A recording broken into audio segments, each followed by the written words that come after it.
Jennifer Tober, artistic director and founder of Pittsburgh Shakespeare in the Parks. Shall I compare thee to a summer's theatrical outdoor production of Shakespeare? Yes, thou shalt. I think. We will. So you really are an actress. Mm-hmm. I mean, is that kind of what got you into this production? Yes, the company or the production? Well, this year is our 10th anniversary. We are doing As You Like It, which we did 10 years ago in 2005 in Frick Park in November.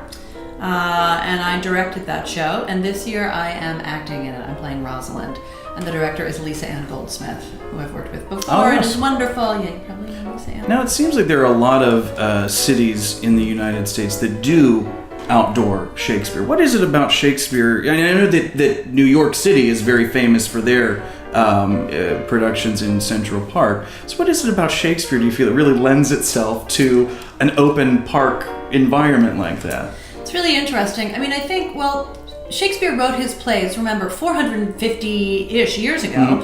And so people, there was no internet, obviously. There were not many people could even read, or if they had books were somewhat rare. Yeah. And so people told stories, and they went to see theater. And so it was very much, it was every man and every woman's type of entertainment, and people were very active.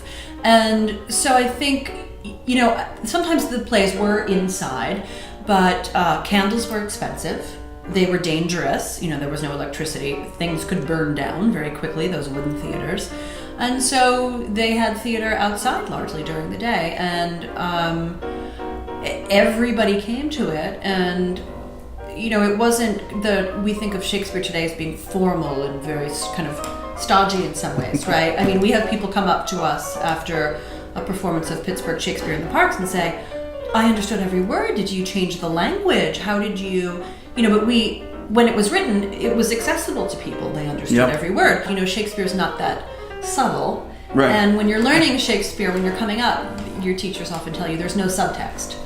What is said is what is happening, and that's also true that there aren't that many stage directions because the actions are in the words, they're in the text. But we find it works very well outside. The language is very powerful, and we really work on having an immediate type of connection between the performers, the text, and the audience, so that it's all told in a very physical way, often involving the audience. And we like to use the grass, the playground, the woods, the trees, the parking lot, the paths. Really? So what is there then? It's sort of like pop-up theater, or very organic, I guess I should say. Now, picking the shows, I mean, what I've always found interesting too, there are a couple of Shakespeare plays that never get done, and then there are the ones like Hamlet and Romeo and Juliet that are always getting done. Right. Is it just that some were kind of lousy, or what is that? Some are hard. I mean, I think King Lear is an amazing play. It's very hard. I personally I'm a little humbled by it. And then there are ones like Two Noble Kinsmen, hardly ever done. We should probably do those. But it's true that the comedies are so much more accessible to us in terms of language and in terms of, we don't grow up knowing the same kind of history, of course, as people in Shakespeare's time would. But yeah, I think it's lovely to have, I think it should be mandatory in every city to have outdoor Shakespeare. And it is true that in larger cities, it's kind of an expected part of the cultural landscape.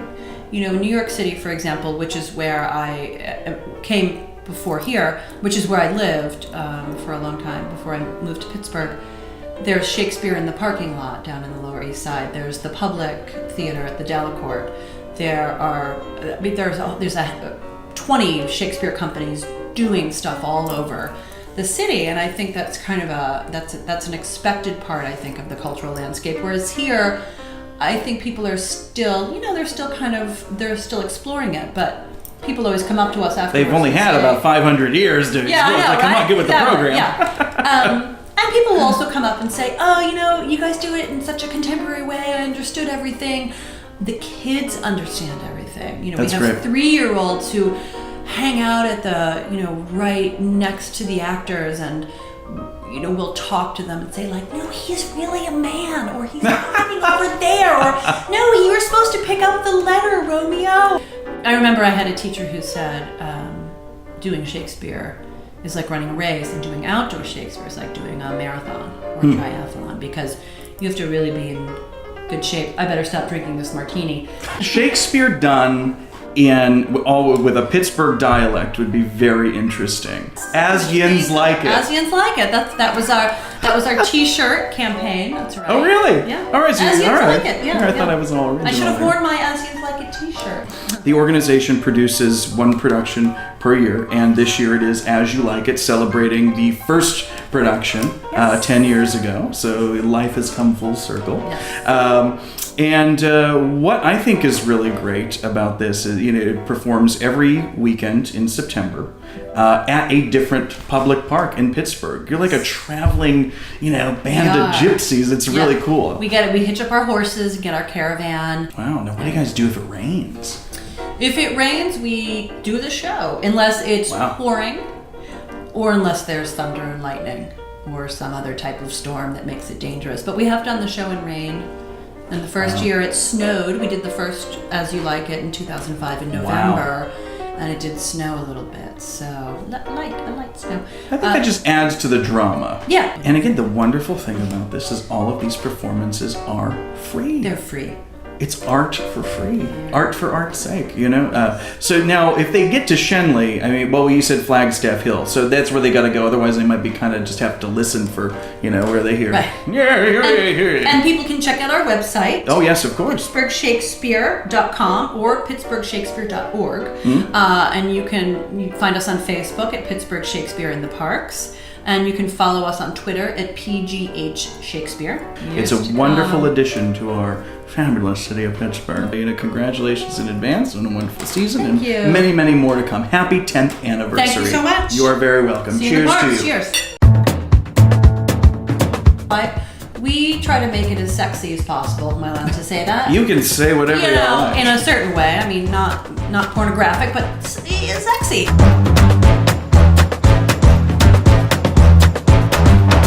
I spent a lot of time in Frick Park drinking bubble tea from the Taiwanese place in Squirrel Hill that I love. Do they still make that stuff? They do.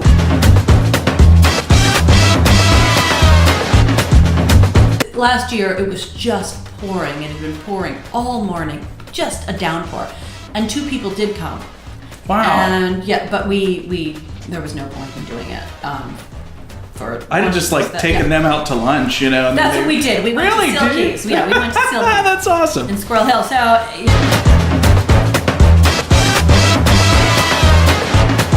Imogen, the female protagonist, is kind of cast out of her father's kingdom and goes to find her husband and must dress as a boy. And, gets sick and meets who turns out to be some of her extended family. It's the whole. We've all been there. We've all been there.